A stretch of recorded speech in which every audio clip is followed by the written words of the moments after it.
The case that stands out for me the most in my pro bono experience is one where I represented a fellow in Florida, but I should probably go back a half a step. When I first started doing death penalty work, so I was a brand new associate, and I worked very hard on a case in Virginia during the first year I was here at the law firm, and my client was executed. And it was very difficult for me, and I was young. It was very, very difficult. I was close to him. I spent a lot of time with him. I went down to tell him he was going to be executed, and it was pretty draining.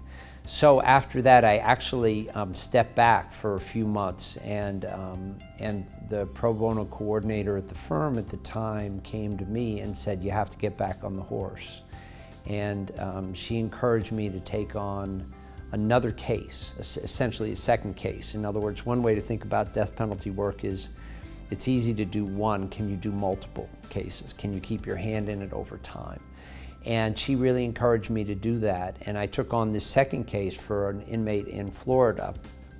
And it was a case where we thought we should be able to get him relief. He'd had very poor representation, but we had incredible difficulty getting relief for him, and he was a day away from his execution.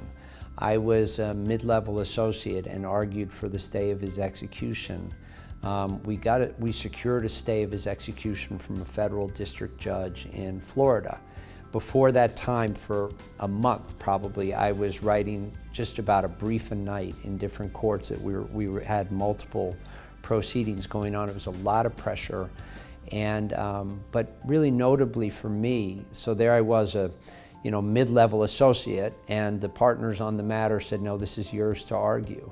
So I argued for that stay of execution. We ended up ultimately getting him off of death row, getting him transferred to be closer to his family in South Dakota, and I now get a card from him every year thanking me for what we did probably 25 years ago now.